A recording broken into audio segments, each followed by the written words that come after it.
Good morning. My name is Joseph Basralian, and I'm an American-born Armenian. Both my parents were Armenian, my father having been born in Turkey in 1901, and my mother in New York City. But both of her parents were born in Turkey and immigrated to the United States in 1904. My wife is also an American-born Armenian.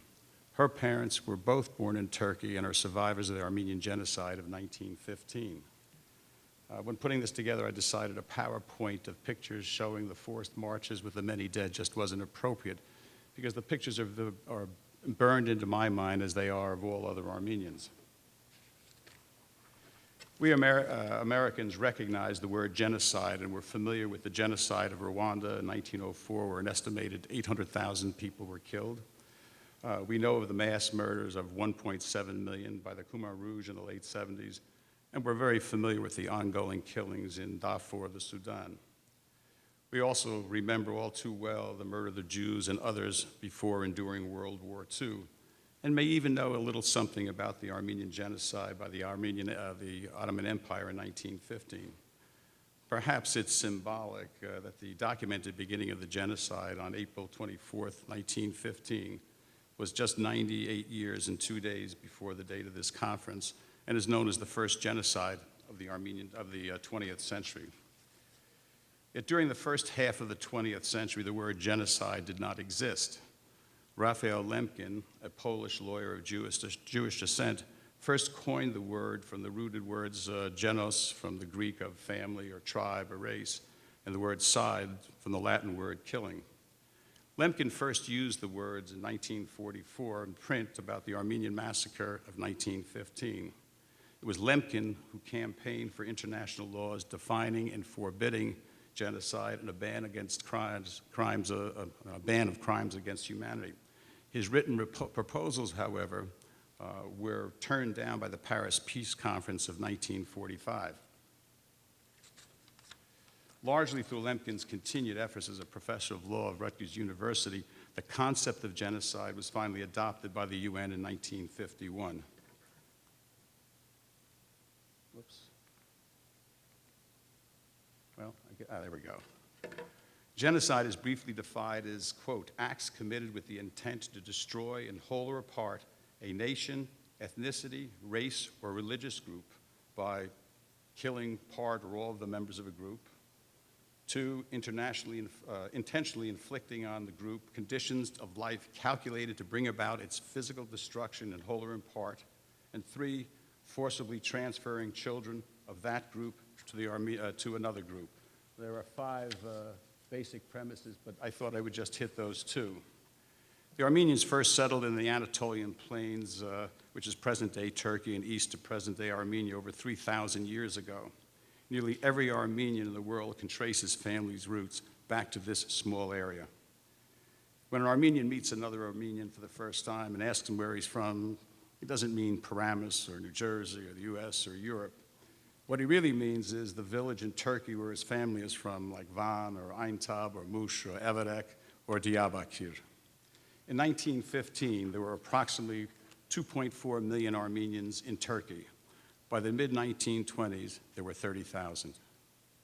Most historians agree that 1.5 million Armenians were murdered and died during the forced marches out of Turkey and into the desert of Syria, which was ordered by the Turkish government. 2.4 million people down to 30,000, with 1.5 million dead. That represented about 65% of the total world population of Armenians as gone from this earth. A significant number of children died and were burnt alive and all the other things that governments do to people. The government, however, opened some orphanages for children under 5 because they thought they would not remember the torture of their parents, but were all too frequently killed. I recently read an article by a Swedish missionary who visited one of the large orphanages that had 700 young Armenian children, 5 and under. When she returned 2 days later, there were only 6. The rest of them had disappeared. So what happened to the people who didn't die? About 300,000 young women and girls were taken into harems or adopted as slaves, or brought into Turkish families, forced to convert to Islam, and married off to the young boys of the family. It's interesting to note today that many Turks are now finding out that their grandmothers were Armenian, the product of the forcible transferring of children, Armenian children, into Turkish families, which is one of the tenets of the definition of genocide. Those that were not killed, about 600,000, scattered throughout the world, primarily to the Middle East, Europe, the US, and as far away as China and India. But why did all this happen? Why were the Armenians forced out of their homeland? What was the Turkish government thinking that made all this happen? And how could any government justify such horrific actions? I've thought about this for a large part of my life, and I have never been able to connect the two dots between it happening and the reasoning. It just doesn't work. The history leading up to 1915 is really long and complex. The last Sultan of Turkey had tried to settle the Armenian question by murdering some 300,000 Armenians as well as Greeks and Syrians in the period between 1896 and 1897. Things began to change for the better, however, in 1909 when the Young Turks took control of the government and forced the Sultan to guarantee certain basic rights to its citizens. Armenians were basically elated by the guarantee of the new rights, but by 1913, the Young Turks seized dictatorial powers and hoped to halt Turkey's empire's decline. This is a picture of what the Turkish Empire was around the 17th century, and you can see, in addition to present-day Turkey, it went up into Bulgaria, as far up as Austria, all the way through the present Middle East, down, including all of Egypt, and right out to Algeria and the Atlantic Ocean. By 1914, the empire had shrunk considerably. The darker green area shows the real area of influence, but it included present-day Syria, Iran, Iraq, as well as present-day Turkey.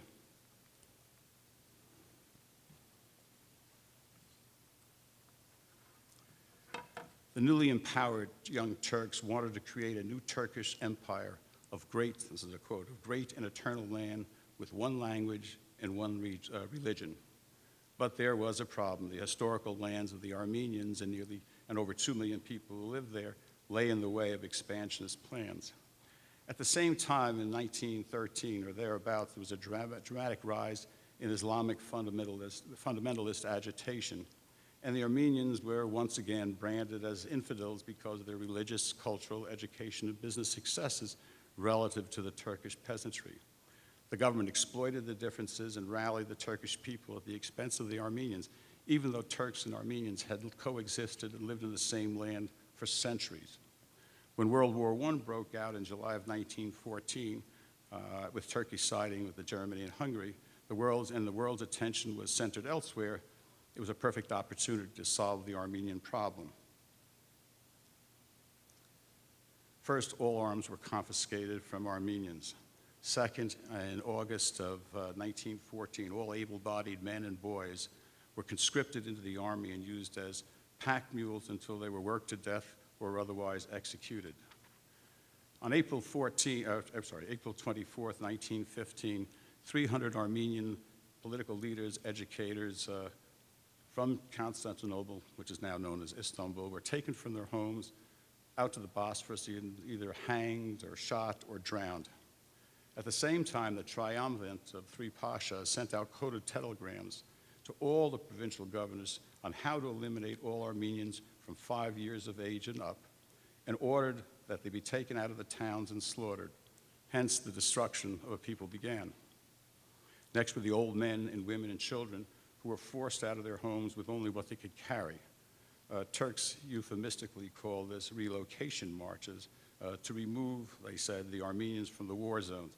There were not war zones in the center part of the Anatolian plains. Turkish citizens, Kurds, and even prisoners were let out of jail and given a free hand to steal and murder thousands of people in the marches, which lasted for months and months and months without food or water other than what they could take and steal. Hundreds and hundreds of thousands of marchers were murdered after being subject to unspeakable atrocities, with even more dying along the way. Most of the killings ended by 1915, but flared up again in 1920 and 22. The new Republic of Turkey, founded by Kemal Atatürk in 1923, declared that the official Turkish policy was that there had been no Armenians in Turkey in 1915, and hence there could not have been a genocide. What you see here on this map are some of the principal routes of deportation, the concept to take everybody out of Turkey into the deserts of Syria. The large circles you see are where most of the mass killings took place in centered areas, whether it's Diyarbakir, where my father was born, or in some of the other places, Bitlis, which had a large Armenian population. If you go down to the last circle, that's Syria, the Syrian desert, and many of the people who made it there were subsequently eliminated before the war was over. On a very personal note, my mother's father was nearly 6 years old in 1915, and along with his sister and mother were part of the death marches into the Syrian desert. He told me that he had managed to crawl out of a mass grave at one point and go back and steal food for his mother and sister. He escaped from one of the infamous orphanages where he had seen the killings and decided to leave, and even survived a Turkish soldier in the desert who had put a gun to his head to kill him when someone miraculously produced a gold coin and it saved his life. When I asked him why all this, he just simply said, "It wasn't my time to die." My mother-in-law was born right after the start of the genocide, was still very young, but remembered her sister dying and being buried in the sand. Especially poignant, however, was her vivid memory of her parents' nightly lament and tears in their Brooklyn apartment for all the family members who were left behind and died. My father's family left Turkey in 1912 and immigrated to Egypt. In 1914, his sister and her husband and family moved back to Turkey, never to be heard from again. I only found out long after my father died, and only about 2 years ago, I found his French-issued visa to go from Egypt to Turkey, to Adana, where any survivors existed, to look for his sister, all to no avail. He never talked about any of these happenings, so I had to reconstruct it from notes and from his visa. In June of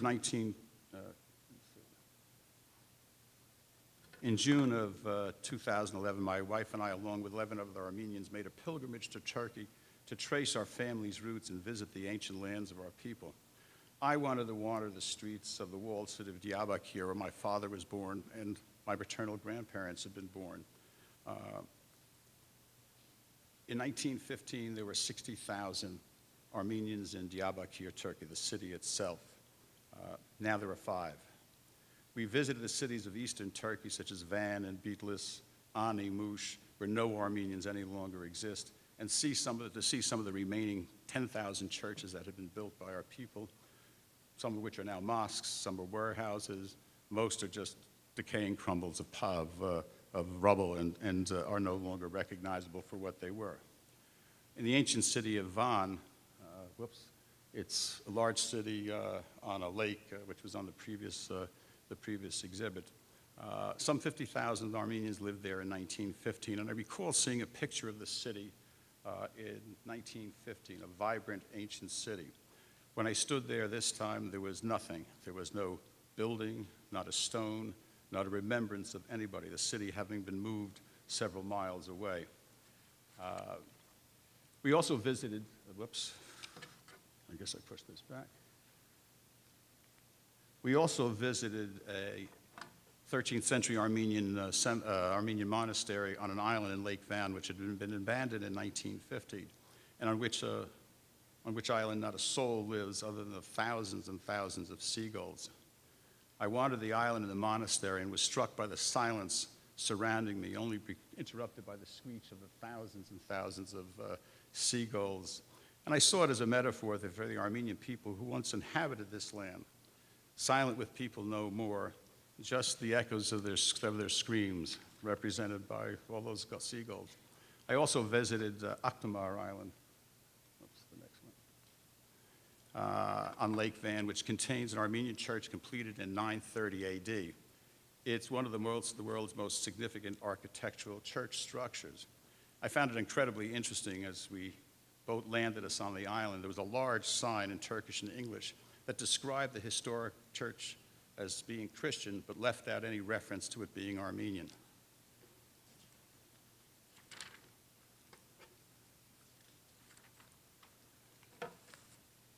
I was in a museum in Bitlis, Turkey, and was told that every Turkish Armenian is required to have, as part of a permanent exhibit, one about the genocide by Armenians against the Turks.